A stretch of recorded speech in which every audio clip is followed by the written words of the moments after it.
to know what it is. The Matrix is everywhere. It is all around us. Even now, in this very room.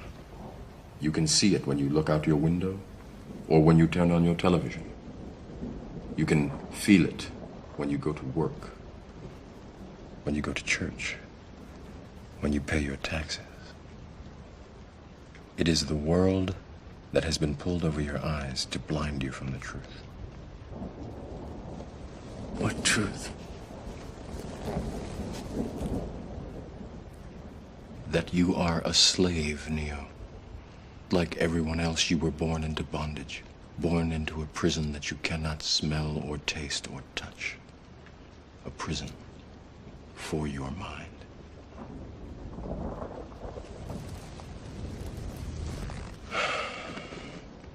Unfortunately, no one can be told what the Matrix is.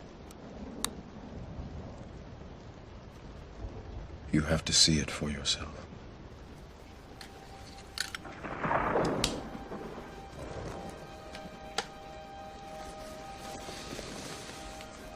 This is your last chance. After this, there is no turning back.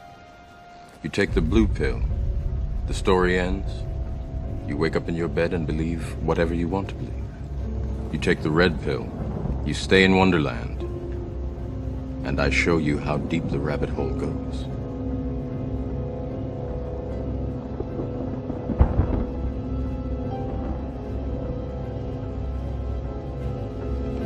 Remember, all I'm offering is the truth, nothing more.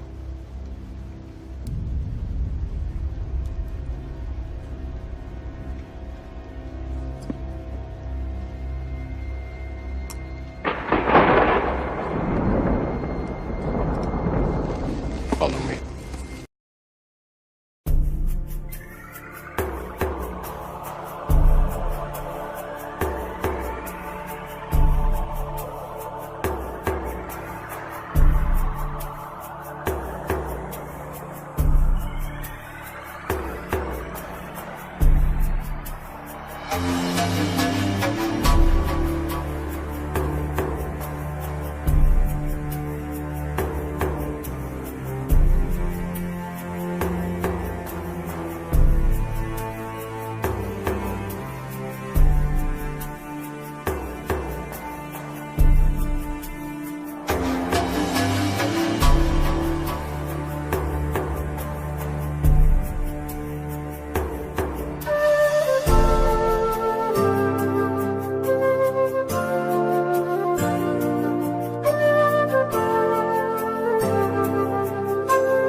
Science into dogma is when you lock in on a given model and you assume your model is perfect, and therefore anything that doesn't agree with that model cannot possibly exist in nature. See, that's where science becomes dogma.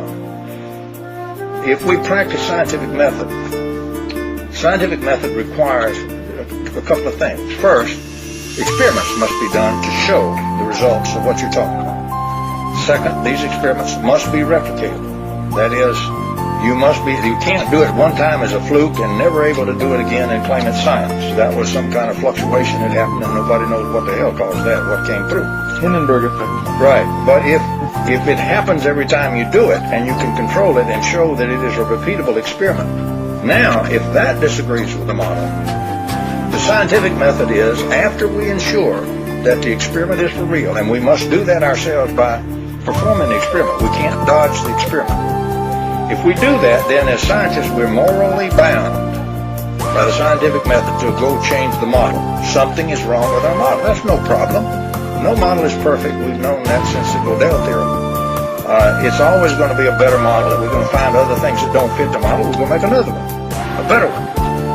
That's the way science progresses. But the problem today is that we have a great movement, you might call it fundamentalism in science, where we lock in on the accepted models and we shove out anything else that's ever going to be discovered or anything because it couldn't possibly exist if it violates our model. That is a total violation of scientific method.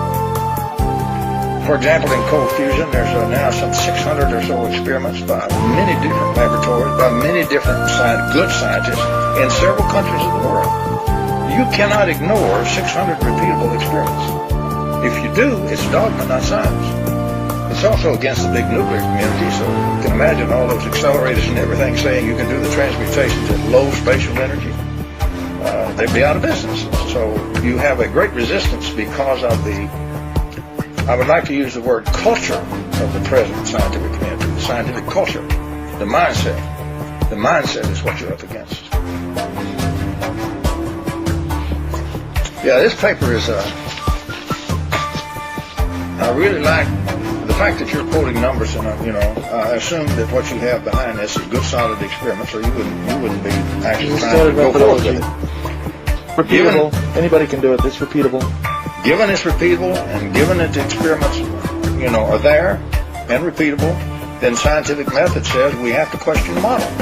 The proper response at this point is not to argue about the experiments if enough of them have been done to be sure it's replicable and it's repeatable. We have to quit arguing about the experiment, and we have to argue now about the model. What we have just done is falsified the present model. That's what you've done.